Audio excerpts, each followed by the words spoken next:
네. 지난주는 좀 길었죠. 사실 두 개를 붙여서 했기 때문에 길었습니다. 그래서 목요일 오전 예배에서는 두 개를 잘라서 전반부만 하고 후반부는 내일 진행할 예정입니다. 오늘 우리 김종환 형제 기타가 딱 더해지니까 아주 뭐 찬양이 거의 우리 콘서트장에 온 것을 방불케 하잖아요, 그렇죠? 예, 이렇게 또 네, 드럼까지 같이 이렇게 해서 매주 우리가 이렇게 기쁘게 하면 좋을 것 같습니다. 최근 주말에 예배가 끝나고 나서 우리가 이제 KCC 여름 수련회를 대비해서 태권도 연습을 하잖아요. 태권도 연습에 와 보신 분들 한번 손 들어주세요. 예, 몇 분 계십니다. 내려주세요. 예, 자매들의 다이어트에 탁월한 효과가 있는 것 같아요. 자매들이 막 슬림해지는 소리가 들리고 있습니다.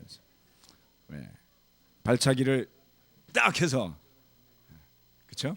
예, 제가 30년 만에 태권도를 다시 한번 이렇게 해보는 느낌이 아주 새롭습니다.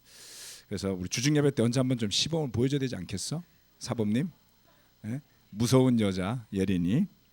네. 그래서 열심히 우리 태권도도 하고 또 찬양도 하고 또 이렇게 주중에 예수님에 대해서도 배우는 놀라운 시간들 기대가 많이 됩니다. 자, 오늘은 두 번째 시간입니다. 예수님의 성품에 대해서 같이 말씀을 나누도록 하겠습니다. 여러분 사실 일반적으로 기독교를 생각할 때 예수님을 믿고 또 그 예수님을 믿는 믿음 때문에 얻는 축복에 대한 것들의 대부분의 경우에는 초점이 많이 가 있습니다. 그렇기 때문에 누가 되었건 간에 예수님을 보고 닮겠다라는 생각은 흔치 않은 생각입니다. 하지만 성경 말씀은 우리에게 그처럼 하나님의 성품에 참여하라고 가르치고 있다는 사실을 한다면 우리 모두가 지극히 당연하게 그 예수님의 성품을 보고 배우고 담고 또 우리 삶에 담아내는 그러한 과정이 필요한 것이죠. 여러분 누군가를 존경하고 또 좋아하고 배우고 싶고 닮고 싶고 해본 적이 있습니까? 예. 닮고 싶은 사람이 있다는 것은 굉장히 좋은 것이죠. 그 사람을 만나면 기분이 좋아요. 그렇죠? 첫 번째는 뭘 하건 우리가 배우고자 한다면 스승이 다 있잖아요. 예, 우리 태권도는 예린 양이 스승이고 찬양은 우리 김민수 전도사님이 스승이에요. 그렇죠? 같이 찬양을 하면 찬양이 더 잘 돼요. 제가 한 30년 전에 테니스를 칠 적에 제 친구랑 둘이 치면 너무 재미가 없어요. 계속 공이 네트에 걸려. 그래서 휴가를 나오면 동네에 있는 테니스장에 가면 거기에 이제 코치가 있어요. 그래서 돈을 내고 코치하고 치면 갑자기 테니스 실력이 막 올라가는 거예요. 내가 그 선수가 된 듯한 느낌이 들 정도로. 즉 누군가에게 배울 수 있다는 것은 굉장히 기쁜 일이죠. 우리가 우리 믿음을 예수님으로부터 배우고 또 삶의 모습을 예수님으로부터 배운다라는 것은 정말 기대가 되는 일입니다. 오늘은 거기에 대해서 여러분과 함께 나누도록 할 건데요. 네 가지의 포인트가 있습니다. 제가 세 가지 중에 하나를 더했습니다. 특별히 우리 이미 세례를 받고 제자가 되신 분들한테는 이것을 단지 했던 것을 복습하는 개념이 아니라 여러분들이 지속적으로 말씀 안에서 그 예수님의 성품들을 찾아가는 시작으로 삼으셨으면 좋겠어요. 그것이 어떻게 세 가지 포인트만 있겠습니까? 그렇죠? 다양하게 배울 수 있는 그 예수님의 성품에 대한 이야기들이 나온다는 것을 생각한다면 그처럼 시작해보는 계기가 되었으면 하는 바람입니다. 자, Jesus 2. 이 성경 공부에도 목적이 있습니다. 자, 조금 전에 말씀드렸다시피 여러분들이 예수님의 성품을 들여다보는 시간, 그리고 예수님을 닮는 삶은 어떤 삶일까를 생각해보는 겁니다. 이미지를 하는 것이죠, 그렇죠? 세상에서 우리는 살면서 끊임없이 걸그룹 같은 외모, 그러다 보니까 우리 젊은 틴들이 멀쩡한데도 불구하고 지나치게 다이어트를 하려는 경향이 있을 때도 있어요. 내지는 배우 같은 외모, 그 다음에 몸짱, 얼짱, 나라가 난리가 났어요. 그런데 예수님을 닮는 삶이 어떤 삶일지를 생각한다면 그런 것과 전혀 다른 관점으로 예수님을 바라볼 수 있고 우리 자신을 바라볼 수 있게 되는 겁니다. 자존감이 엄청 높아지는 길이 될 수 있습니다. 다음은 성경 묵상의 중심이 이러한 공부를 통해서 점점점 예수님에게로 다가갈 수 있습니다. 성경을 읽으면서 내가 복 받을 거 하나라도 더 건져야지 이런 생각이 아니라 내가 예수님을 알아간다라는, 배워간다라는, 그리고 그것을 통해 나도 다가간다라는 생각을 가지고 볼 때 성경 묵상이 훨씬 쉬워집니다. 그래서 경전을 읽는 것이 아니라 내가 닮고 싶고 배우고 싶은 어떤 그런 롤 모델에 대한 책이다, 이렇게 보신다면 성경이 훨씬 쉬워지는 것이죠. 네. 그리고 이 과정을, 이 오늘의 공부를 통해서는 내가 배운 것 중에 한두 가지 정도는 실천을 해보는 것이 또 매우 중요한 것입니다. 여러분, 놀랍게도 대부분 성경 공부하시는 분들이 자신감이 별로 없으세요. 예, 그렇죠? 성경 공부하시는 분들이 되게 자신감이 있어가지고 나는 되게 잘 믿을 수 있고, 나는 성경 무지하게 잘할 수 있고, 나는 나중에 멋지게 크리스찬으로 잘 살 자신이 있어, 이렇게 말하는 사람들 거의 없습니다. 대부분 소심하고요. 괜히 자신이 그나마 누리고 있던 자유를 박탈당할까봐 두려워지고요. 그리고 뭔가 재미없는 일에 휘말릴까봐 겁을 내죠. 그렇죠? 예. 그러나 이것을 배운 것을 한두 가지를 실천해 보면서 그렇지 않다라는 것을 알게 되는 것입니다. 자, 첫 번째 보고 싶은 것은 사랑에 대한 것입니다. 예수님의 사랑. 너무나 많이 알려진 내용이죠. 자, 요한복음 1장 13장인데요, 저거. 1장입니다. 3장입니다. 죄송합니다. 요한복음 3장, 요한일서 3장이네요. 아닌데요. 저 오타예요, 오타. 요한일서 아닙니다. 자, 요한복음으로 가세요. 저거는 13장 3절에서 5절입니다. 의견이 분분했는데 왜 저기에 스페이스가 생겼는지 모르겠어요. 갑자기 요한복음 13장 13절에서 14절 3절하고 오늘 제가 나무에서 떨어졌습니다. 자, 이거 앞에 있는 거 같이 한번 다 같이 읽을까요? 시작. 예수께서는 아버지께서 모든 것을 자기 손에 맡기신 것과 자기가 하나님께로부터 왔다가 하나님께로 돌아간다는 것을 아시고 잡수시던 자리에서 일어나서 겉옷을 벗고 수건을 가져다가 허리에 두르셨다. 그리고 대야에 물을 담아다가 제자들의 발을 씻기시고 그 두른 수건으로 닦아 주셨다. 네, 우리가 익히 잘 아는 성경 구절이었습니다.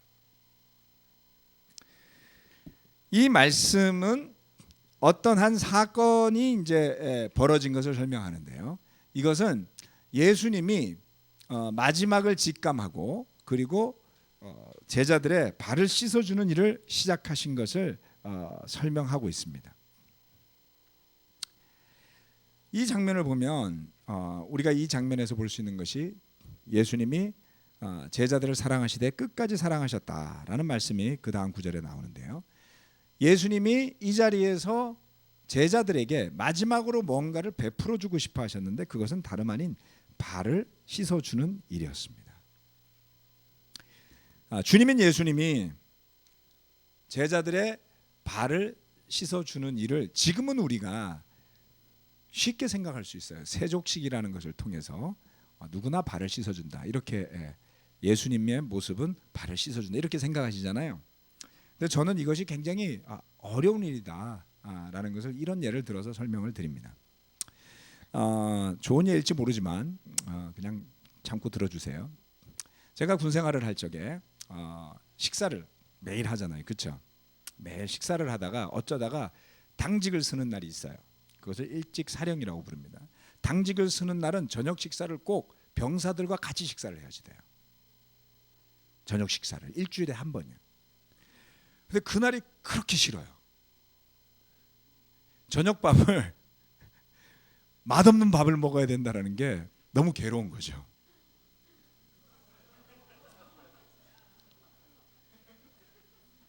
이거 군대를 안 가셨던 분들은 이해를 못 하시는 거죠. 또 군생활을 이제 병으로 갔다 오셨으니까 뭐야 도대체 웬 이런 생각. 여러분 저는 매일 저녁을 선택해서 먹을 수 있는 자유가 있잖아요. 그렇죠? 그런데 그날만큼은 선택의 자유가 없어지고 병사들과 같아져서 병사들이 먹는 밥을 같이 먹어야 되는 거예요. 그게 그렇게 싫었다는 이야기예요. 하루 일주일에 한 끼를 희생하는 게 그렇게 싫더라고요. 무슨 이야기냐면 당연한 권리를 누리지 않고 희생한다는 것은 누구나 좋아할 일이 아니더라는 것이죠. 즉 스승인 예수님이 와서 발을 씻겨줘도 고맙지 않을 판에 가서 발을 씻겨주는 일이 쉬운 일이 아니더라는 것이죠. 한번 해보세요. 여러분 직장에서 부하 직원들의 발을 한번 씻어줘 보세요. 조심하시고 양해를 구하고 어렵더라는 겁니다. 우리가 단 한 번이라도 진정한 마음에서 낮아져서 누군가에게 누구도 하기 싫어하는, 즉 발 씻는 일은 당시에는 노예들이 하던 일이었다라고 합니다. 그리고 2000년 전에 유대 지역에서 사람들이 제대로 된 신발을 신고 다녔을 리가 없죠. 그래서 샌들이라든가 아주 엉성한 100년 전만 해도 우리나라에서 집신 신고 다녔잖아요. 그렇죠? 집신 신고 다녔으면 비 오면 어떻게 되겠어요? 집신 신고 진흙탕을 걸어 다니면, 그리고 진흙탕이 아니더라도 흙길이잖아요. 그렇죠? 하루 종일 밭에서 일하고 집신 신고 들어온 발을 자기도 씻기 싫다는 것이죠. 그러나 예수님께서 그러한 제자들의 발을 씻어 주시더라. 대부분의 집안에 가면 발수건과 세수수건이 따로 있지 않나요? 저는 같이 씁니다.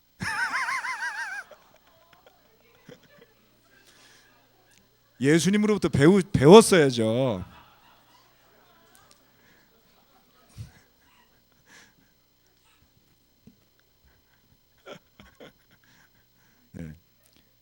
혼자 살 때는 따로 썼어요. 아내가 하도 잘 빨아주니까 이제 같이 씁니다. 자, 누구든지 발을 그렇게 별로 좋아하지 않더라는 것이죠. 그렇죠? 너무 웃지 마세요. 너무 좋아하지 마세요. 이제 오늘 레슨 끝나고 나서 한 가지만 기억할 것 같아. 배 목사님 발수건하고 세수건을 같이 쓰더라. 예수님이 발 씻어주는 일을 우리가 당연하게 정형화되게 생각할 수 없다는 것입니다. 그렇죠? 굉장히 혐오스럽게 생각하시잖아요, 여러분 저한테 지금. 자, 그런데 여기에 놀라운 포인트가 있어요. 뭐가 있냐면 주님인 예수님이 사도들에게 발을 씻어 주셨어요. 그다음 사도들은 그들을 통해 예수님을 믿게 된 모두에게 발을 씻어 줍니다. 그렇죠? 그래서 그 예수님을 믿게 된 사람들은 또 그렇지 않은 사람들에게 그들의 발을 씻어주기 위해서 가는 일이 연쇄적으로 일어나는 것이죠. 이것이 바로 기독교의 본질을 여실히 보여주는 상징적인 일이라는 거예요. 예수님이 말씀하셨죠. 세상에서는 누구든지 으뜸이 되려고 하지만 으뜸이 되려는 사람은 섬기는 사람이 되어야만 한다.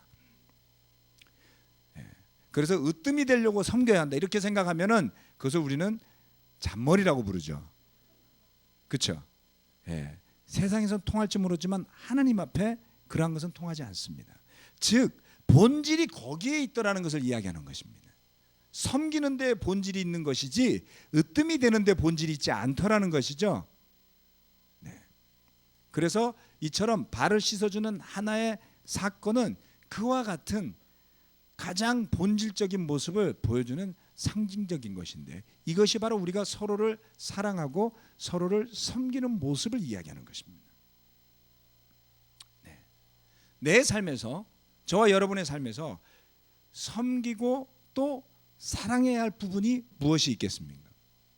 이 일은 끊임없이 우리의 삶에 일어나지 않습니까? 단지 성경을 공부하기 위해서 예수님을 알기 위해서 온 사람에게만 해당되는 것이 아니라 날마다 우리에게 돌아오는 질문인 것이죠. 나는 과연 무엇을 어떻게 섬기고 있는가? 그리고 내가 어떻게 사랑을 베풀고 있는가라는 것은 끊임없이 질문해야 됩니다. 우리 아들 둘에게 물어보죠. 너희는 엄마 아빠를 사랑하느냐? 그러면 그렇대요. 어떻게 그 사랑을 알 수 있느냐? 그 대답이 아주 단순해요. 맛있는 거를 해준다. 그럼 우리가 이제 물어보죠. 엄마 아빠는 너에게 맛있는 것도 해주고 먹을 것도 해줄 뿐만 아니라 입을 것도 해주고 살 집도 마련하고 가서 공부할 것도 다 해주는데 그럼 너희는 뭘 해줄래? 돌아오는 답이 없어요. 이러면 안 된다는 거죠. 예, 그렇다고 뭐 바라고 한다는 게 아닙니다. 뭐냐면 우리가 받고 사는 게 많지만 나누고 사는 것을 생각하는 시점이 바로 이 시점입니다. 예수님을 알게 됐을 때 나누기 시작을 하라. 그래서 그 나누기 시작하는 것이 너무나 익숙해져서 더 이상 그것을 수고스럽다고 여기지 않고 나 같은 사람이 왜 이런 일을 해야 돼라는 생각 자체가 없어진다면 이제 여러분은 비로소 섬기는 삶의 레벨에 가 있는 것이죠. 그렇죠? 네. 그러나 내가 왜 그것을 해야 돼라는 질문이 돌아올 때 여전히 그 영역은 우리가 섬기지 못하고 있는 영역이더라는 것입니다. 자, 성경 말씀에 여러 가지 이와 관련된 우리가 서로에게 어떤 태도와 마음으로 대해야 할지를 가르쳐주는 구절들이 나와 있습니다. 뒤에 있는 로마서 12장 10절 말씀은 형제의 사랑으로 서로 다정하게 대하며 존경하기를 먼저 하십시오. 형제 여러분, 형제 여러분들끼리 모일 때 분위기가 삭막해지나요? 아니면은 따뜻해지고 존경해지고 서로 다정하게 대합니까? 예, 그렇죠? 우리가 세상에서 살 때 굉장히 거칠게 살잖아요. 예, 거친 농담들하고 상대를 깎아내리는 말을 하고 그러나 우리가 그리스도 안에서 예수님의 사랑을 형제에서부터 실천을 한다면 서로 다정하게 대하고 존경하면서 대하는 것이죠. 12장 6절 16절 말씀 서로 한 마음이 되고 교만한 마음을 품지 말고 비천한 사람들과 함께 사귀고 스스로 지혜가 있는 채 하지 마십시오. 비천한 사람들과 함께 사귀고 세상에서는 유유상종이라 그랬습니다. 자기가 배운 것에 맞춰서 자기가 살던 삶의 수준에 맞춰서 비슷한 수준의 사람들끼리 모이는 것을 좋아하고 즐겨하고 그것을 자랑으로 여기죠. 그러나 그리스도 안에서 우리가 서로를 사귈 때 거기에는 구분이 없어야 한다. 저는 우리 교회 안에서 이런 일이 분명히 실현되고 있다고 믿습니다. 대부분의 경우에 저는 형제자매들의 나이도 잘 모르고요. 대부분의 경우에 저는 형제자매들의 배경도 잘 모르고요. 어디 출신인지도 잘 모르고요. 그냥 제자라는 것만 잘 알아요. 그렇죠? 예, 저는 아내하고 데이트하고 약혼할 때까지도 어디 학교도 나온지도 몰랐어요. 예, 하지만 세상에서는 필히 확인하는 조건이잖아요. 그렇죠? 예, 그리고 재산이 얼마나 있는지, 능력이 얼마나 되는지, 연봉이 얼마나 되는지 관심이 많지 않습니까? 그렇게 사니까 막장 드라마가 날마다 텔레비에 나오는 것이죠. 네. 그렇게 살지 말라는 것을 여기에서 이야기해주고 있습니다. 갈라디아서 6장 2절 말씀 여러분은 서로 남의 짐을 져주십시오. 그렇게 하면 여러분이 그리스도의 법을 성취하실 것입니다. 서로의 짐을 져주라는 이야기는 성경에 너무나 자주 나옵니다.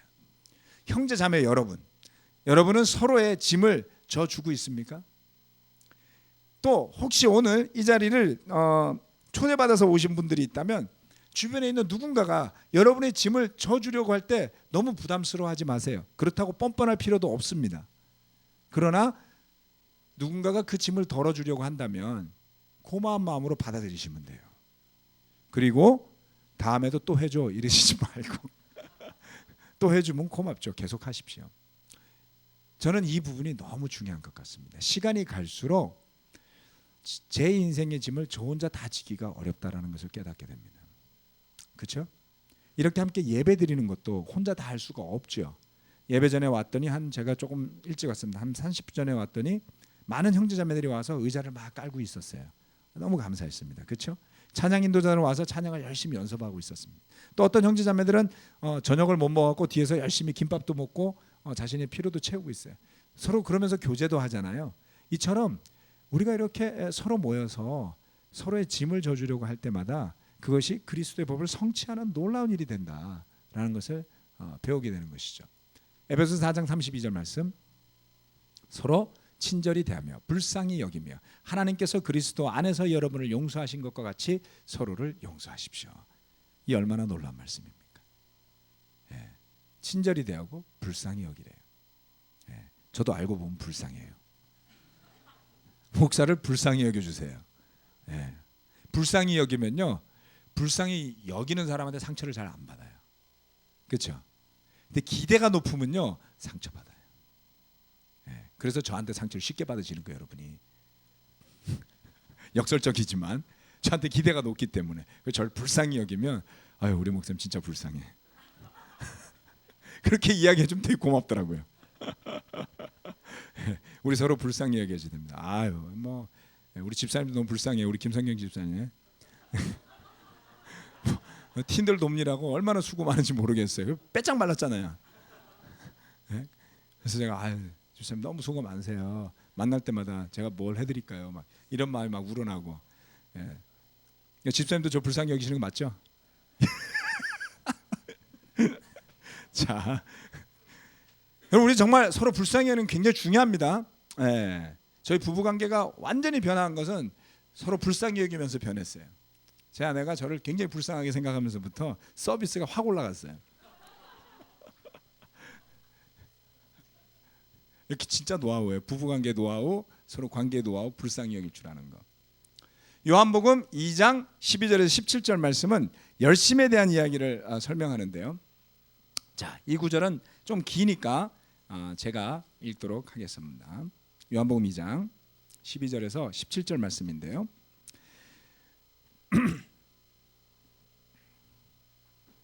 네. 이 일이 있은 뒤에 예수께서는 그의 어머니와 형제들과 제자들과 함께 가버나움에 내려가서 거기에 며칠 동안 머물러 계셨다. 유대 사람의 유월절이 가까워져서 예수께서 예루살렘으로 올라가셨다. 그는 성전뜰에서 소와 양과 비둘기를 파는 사람들과 돈 바꾸어 주는 사람들이 앉아 있는 것을 보시고 노끈으로 채찍을 만들어 양과 소와 함께 그들을 모두 성전에서 내쫓으시고 돈 바꾸어 주는 사람들의 돈을 쏟아버리시고 상을 둘러 엎으셨다. 비둘기 파는 사람들에게는 이것을 걷어 치워라. 내 아버지의 집을 장사하는 집으로 만들지 말아라 하고 말씀하셨다. 제자들은 주님의 집을 생각하는 열정이 나를 삼킬 것이다 하고 기록한 성경 말씀을 기억하였다. 성전이 있었습니다. 당시의 성전은 이런 모양으로 생겼었어요.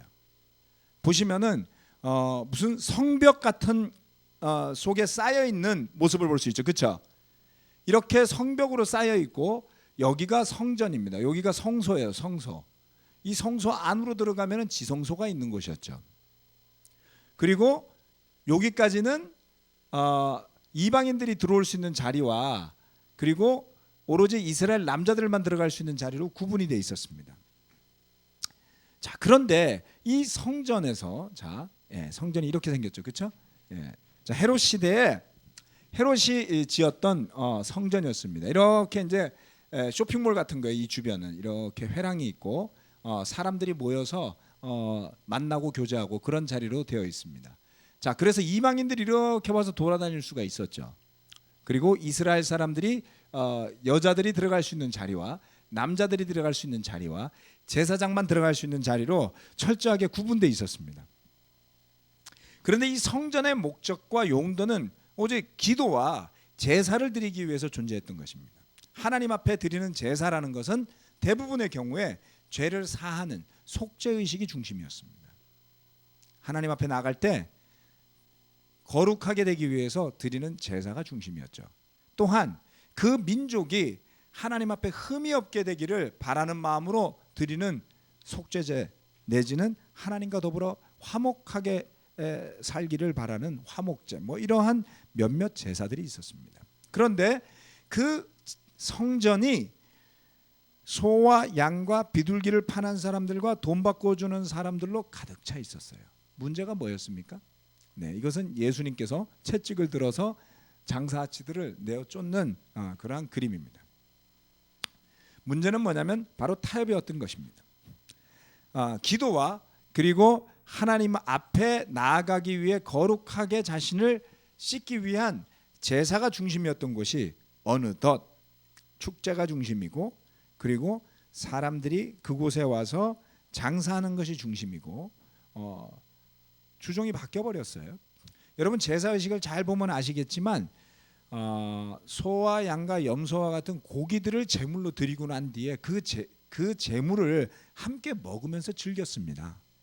우리나라도 제사를 드리면 제사 음식을 나눠 먹잖아요. 그렇죠? 그래서 제사를 드리기 위해서 모여요? 제사 음식을 먹기 위해서 모여요? 제사 음식을 먹기 위해서 모였죠. 요즘은 평상시에 제사 음식보다 맛있는 걸 많이 먹으니까 큰 의미가 없습니다만은, 예전에는 제삿날이나 되어야 먹을 만한 음식을 먹을 수 있었죠. 그래서 제사가 끝나면 음식을 싸서 나누어 주곤 했었습니다. 그렇죠? 네. 가난한 친척들은 그처럼 제사를 베푸는 어른 집에 가서 맛있는 음식도 먹고 또 고기도 일부 받아서 갈 수 있으니 제사야말로 참 잘 먹을 수 있는 자리였죠. 그런데 그처럼 유대인들이야말로 제삿날이 복된 날이었어요. 고기를 먹는 날이었으니까. 그러다 보니 하나님 앞에 드려야 하는 속죄와 화목과 거룩함이 중심이 아닌 먹고 즐기고 노는 일이 중심이 되었습니다. 그와 같은 신앙의 타협을, 또 제사장들의 타협을, 그래서 당시에 가장 부유했던 사람들이 제사장 계층이었다고 해요. 제사장들은 그와 같은 수입들을 또 기타 다른 세와 더불어서 받으면서 굉장히 부유했습니다. 예수님의 열심은 그 타협을 향해 있었습니다. 예. 자, 예수님께서 그처럼 마땅히 거룩하게 되어야만 할 곳을 거룩하게 만들기 위한 열심을 낸 모습을 보면서 배울 수 있는 것 중에 하나는, 마땅히 깨끗해야 할 곳이 깨끗하지 않은 부분이 우리 삶에 없는지를 돌아보자는 것입니다. 다만 이 부분에 있어서 저는 요즘에 성경 공부를 하면서 한 가지 부분을 좀 강조하는 편입니다. 그건 뭐냐면, 스스로 의롭고자 하는 시도가 되지 않기를 바라는 것이죠. 즉 타협을 끊고 보다 더 의롭게 살아봐야지라고 하는 것이 예수님을 보고 따르는 일이 된다면 좋지만, 내가 의로운 사람이 되는 일이 되면 나빠요. 왜냐하면 우리는 어떤 노력을 다하건 여전히 부족하고 죄 가운데 있을 것이기 때문이거든요. 이 부분은 주의를 해야 된다는 것입니다. 자, 예수님의 가르침을 따라 정결케 해야 할 것이 있다면 그렇게 하도록 노력하고자 하는 것을 이 부분에서 생각할 수 있습니다. 그런데 그런 부분과 관련해서 연결해서 이야기할 때 성전이라는 것은 신약 시대에 들어와서 이제 건물이 아닌 또 다른 것으로 표현되고 설명되어집니다. 또 다른 성전이 있습니다. 그것은 바로 고린도전서 6장 19절에서 20절 말씀입니다. 이 구절은 이야기하기를, 여러분의 몸은 여러분 안에 계신 성령의 성전이라는 것을 알지 못합니까? 그래서 여러분은 성령을 하나님으로부터 받아서 모시고 있습니다. 여러분은 여러분 자신의 것이 아닙니다. 여러분은 하나님께서 값을 치르고 사드린 사람입니다. 그러므로 여러분의 몸으로 하나님을 영화롭게 하십시오. 즉 우리 몸이 성령이 거할 성전이라고 성경이 가르치더라는 것이죠. 이것은 기독교를 전혀 접하지 못한 사람들에게 굉장히 충격적인 내용이 될 수 있습니다. 내 몸은 내 거야. 내 마음대로 해도 돼. 내지는 내 몸이 뭔지 아예 모르고 사는 거죠. 몸과 마음이 가는 대로 사시는 분들도 있습니다. 그러나 성경은 그렇지 않아야 한다라고 이야기를 하죠. 성령이 거할 성전이 건물이 아니라 우리의 몸이다. 이것은 나중에 더 성경을 공부하시면서 아시게 되겠지만 매우 중요한 것들을 많이 시사하는 바가 있습니다. 즉 우리 스스로 자존감이 많이 높아질 수 있어요. 네. 나는 아무것도 아니야. 세상에서 무시받고 멸시받고 아무리 노력해도 나아지지 않는 삼포세대야. 뭐 이렇게 생각을 하시면 얼마나 무가치하게 느껴지겠어요. 그리고 세상은 끊임없이 우리 자신이 무가치한 것처럼 공격하고 무시하죠. 성령이 거할 성전은 매우 가치 있는 곳입니다. 예. 그래서 성경은 매우 역설적이게도 우리가 죄인이라고 이야기하지만 그 죄인 안에 최고의 보물인 성령이 거할 거라고 이야기를 하고 있어요. 그렇죠? 그 안에 그리스도 예수를 담고 있는 질그릇이라고 표현하지 않습니까? 그래서 우리조차도 그 안에 담은 성령과 예수님 때문에 가치로워질 수밖에 없더라는 것이죠. 자, 무엇을 하자는 것입니까? 예, 성령의 성전을 정결케 하기 위해서 성령의 성전을 오염시키는 타협이 있는가를 이 자리에서 생각해 볼 수 있는 것입니다.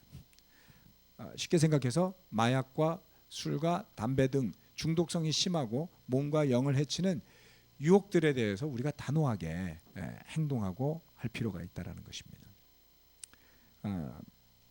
사실 뭐 마약은 요즘에 대한민국에도 많이 퍼져 있습니다. 네, 제가 마약 중독자하고 성경을 공부해봤습니다만은 지금까지 해보신 적이 없다면 가급적 하지 않는 게 좋습니다. 예, 하면 끊기 어렵습니다. 어느 정도냐면 뾰족한 것만 보면 찌르고 싶대요. 볼펜 같은 것만 봐도 찌르고 싶다는 거죠. 그게 무슨 이야기냐면 주사기를 연상하게 한다는 거예요. 우리는 보통 주사기 무섭잖아요. 그렇죠? 주사기만 보면 소름 끼치잖아요. 그 사람들은 주사기가 너무 사랑스럽다는 거예요. 그래서 볼펜만 봐도 찌르고 싶다. 예. 상상이 안 가시죠? 그러니까 하시지 마세요. 예. 술과 담배들도 중독성이 심합니다. 그래서 성경은 술을 완전히 금하지는 않지만 음식 정도만으로 머물러야 할 것을 많이 가르치고 있죠. 이 술이 지나치면 죄가 된다라는 것을 분명히 성경 가르칩니다. 특히 담배는 대부분의 남자들이, 요즘엔 여자분들도 많이 하시더라고요. 특히 여기 잠실나루역 저 뒤로 제가 자전거 타러 이렇게 다닐 때 보면 꼭 그 밑에서, 엘리베이터 밑에서 피시는 아가씨들이 계시더라고요. 볼 때마다 참 안타까웠습니다. 자, 그래서 얻는 유익이 뭐가 있습니까? 예수님께서 성전을 정결케 하신 모습을 닮아서 우리 삶에 성령이 거해야 될 성전을 오염시키는 것들을 깨끗하게 정리하자라는 것을 말씀드리고 싶습니다. 네. 자, 그리고 그 다음 세 번째, 겸손에 대한 것입니다. 마태복음 18장 1절에서 3절 말씀인데요. 여기는 이렇게 이야기하고 있습니다. 하늘나라에서는 누가 가장 큰 사람입니까? 네.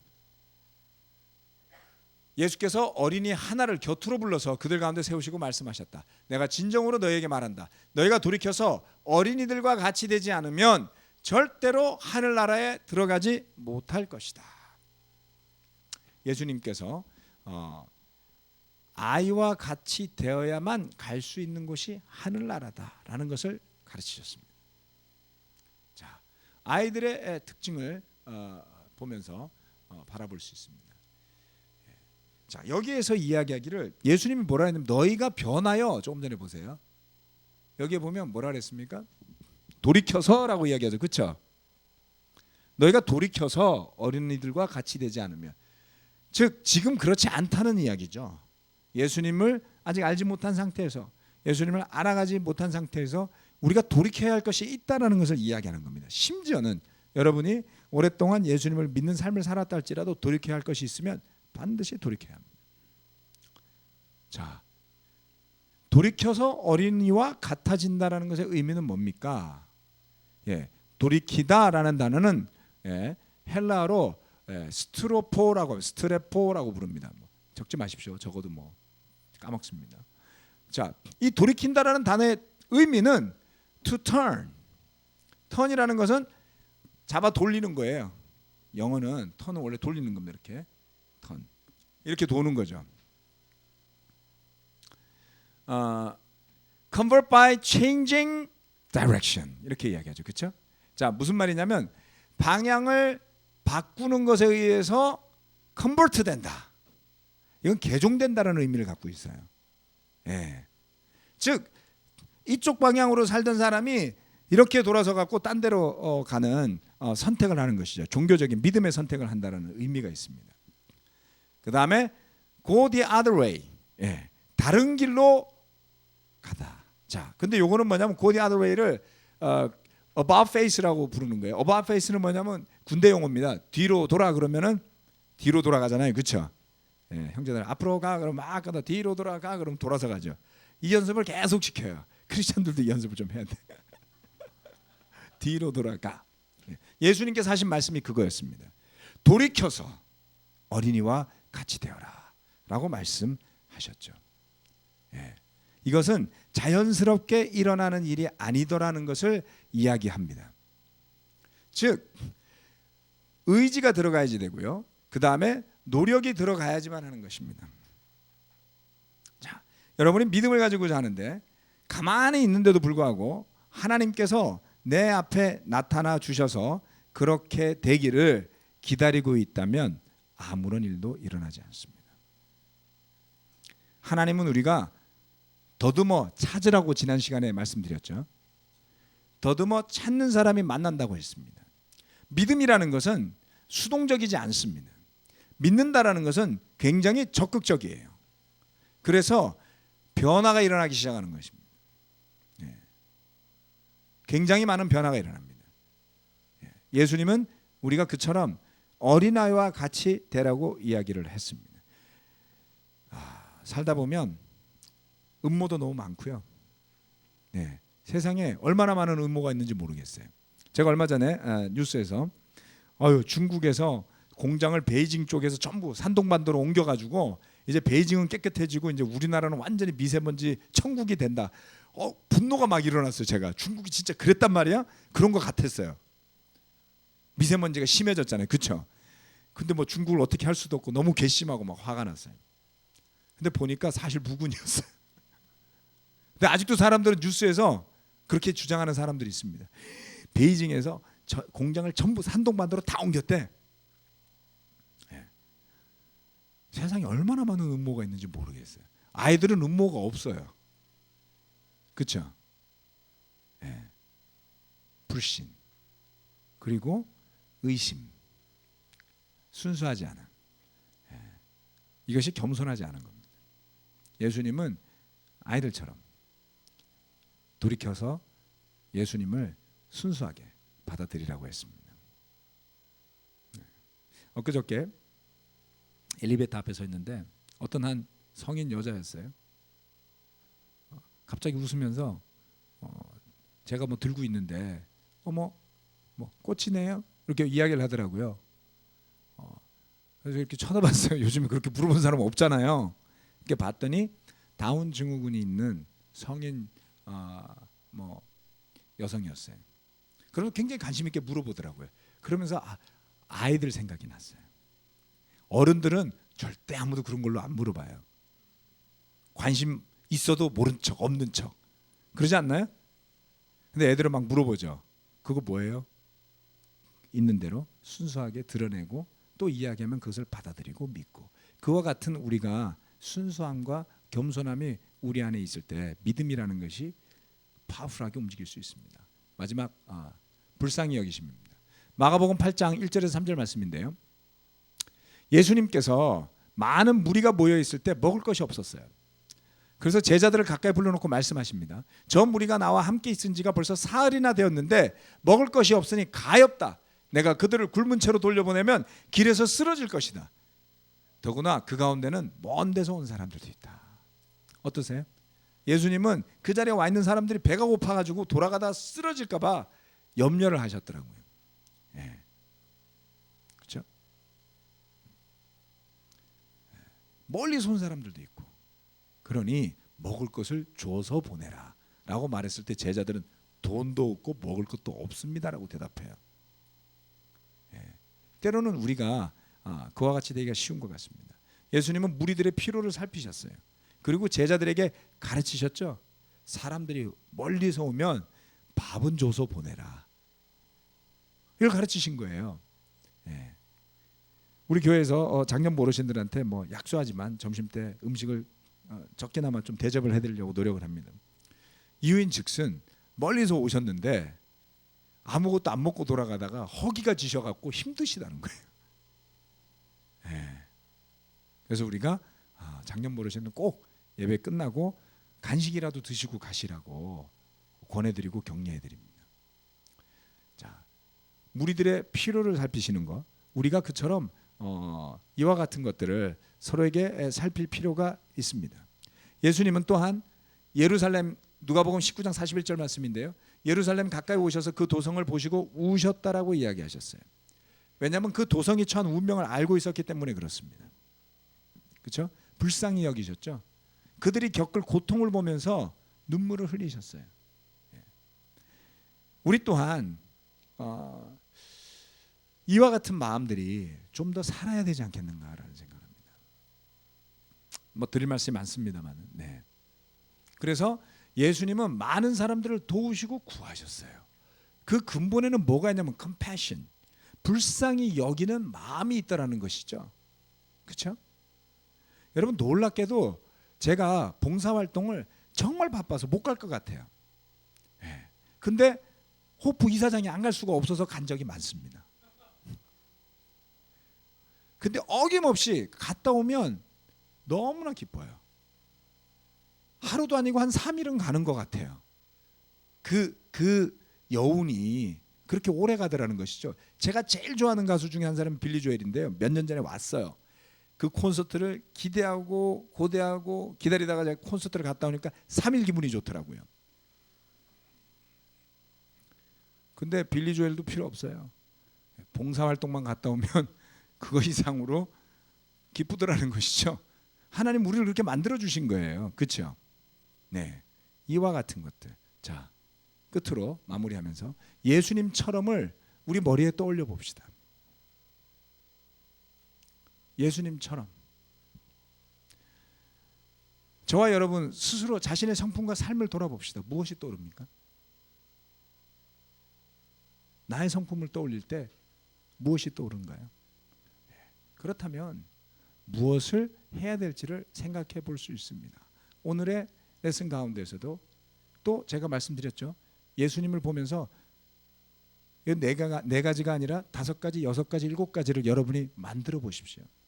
그리고 그것은 율법의 굴레를 씌우는 것이 아니라 너무나 닮아가고 싶은, 그리고 언젠가는 그와 같은 모습으로 살아가게 될 나를 그리면서 기쁜 마음으로 할 수 있겠죠. 예, 스스로에게 도전할 수 있는 아주 좋은 기회라고 믿습니다. 그래서 우리가 예수님을 알아가고 닮아가는 일에 기쁨이 있을 때 얼마나 강력하겠어요. 네, 그와 같은 일들이 한 주 동안 여러분 가운데 함께하기를 바라면서 오늘 말씀 마치도록 하겠습니다. 마치겠습니다.